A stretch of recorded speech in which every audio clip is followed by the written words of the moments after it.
O dia tá lindo, o clima ensolarado, o clima de piscina, cervejinha e churrasco. Como é que vocês estão? Gente, uma coisa importante, antes de eu começar o vídeo de hoje, é o que eu quero deixar claro aqui.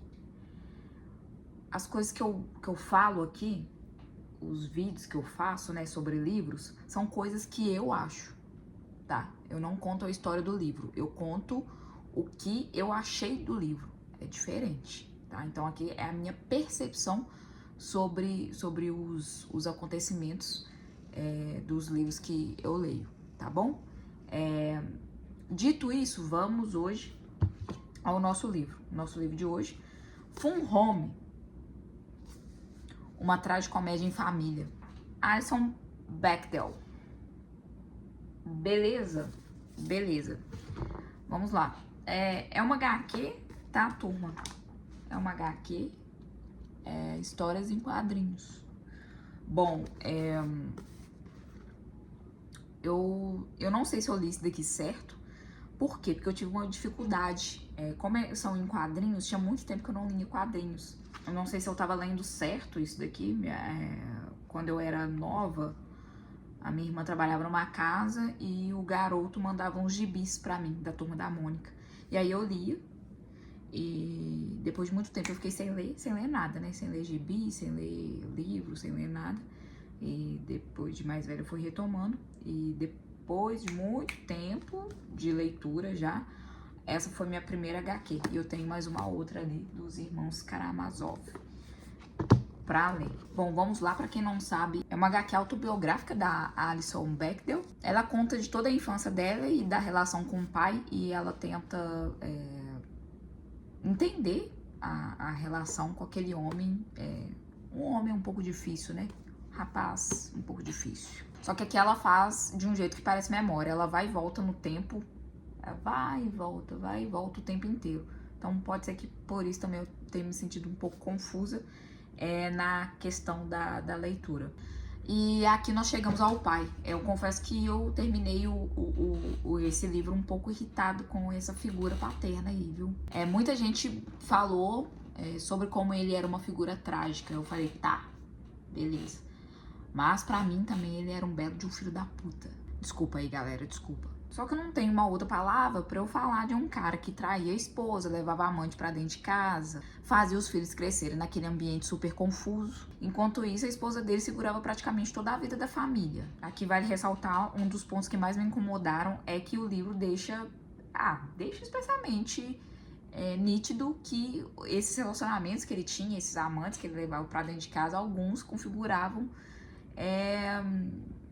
relações entre adolescentes, né? Dele com adolescentes. Por quê? Porque ele era um professor de inglês do ensino médio. Então, é nítido, assim, no livro que ele teve relações, sim, com adolescentes. Pode ser que as pessoas não dêem sua opinião totalmente formada aqui, porque é um assunto delicado. E para Alison também, né? Um assunto delicado. Imagina você ter um pai que... Como que a gente pode colocar isso? Vamos colocar como uma relação de poder, tá? Já que ele era professor e ele se envolvia com alunos. Aqui tem uma parte que eu achei muito triste, que é da culpa da Alison. Ela carrega essa culpa porque quando ela já entrou na faculdade e ela se descobriu lésbica, não sei se poderia ser esse o termo. Ela escreve uma carta pro pai e acho que 2 semanas depois, alguma coisa assim, ele vem a falecer de um acidente. Ele tava atravessando a rua e o caminhão, pegou ele.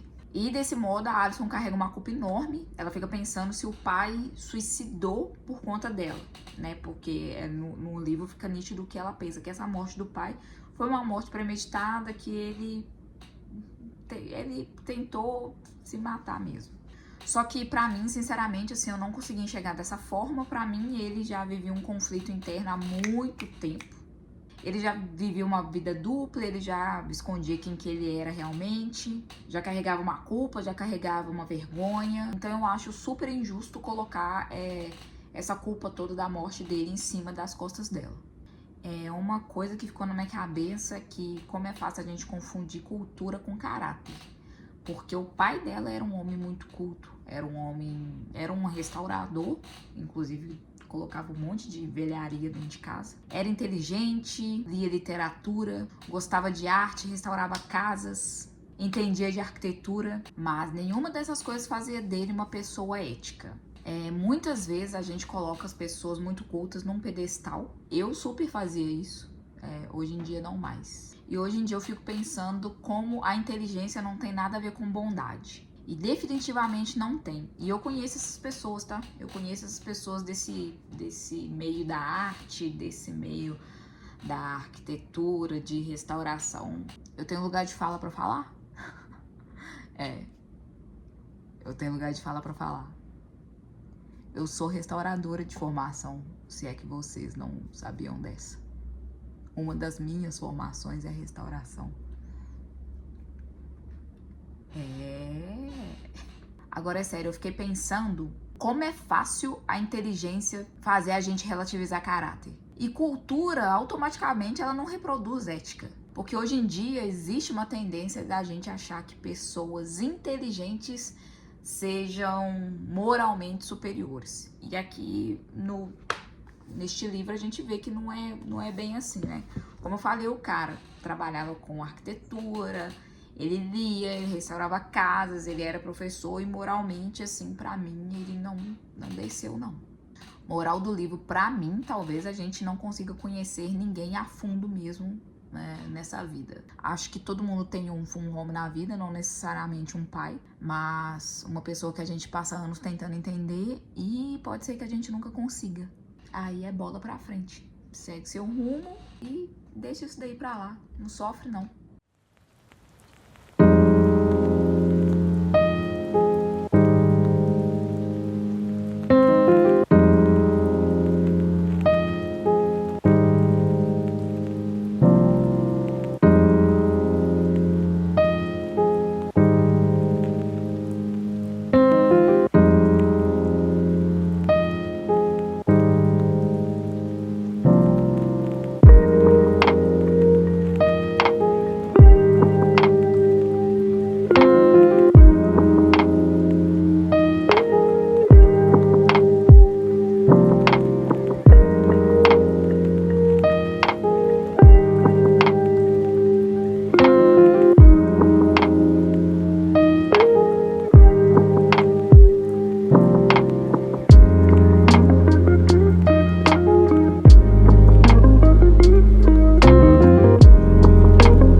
Você que assistiu esse vídeo até o final, um beijo, valeu, tchau!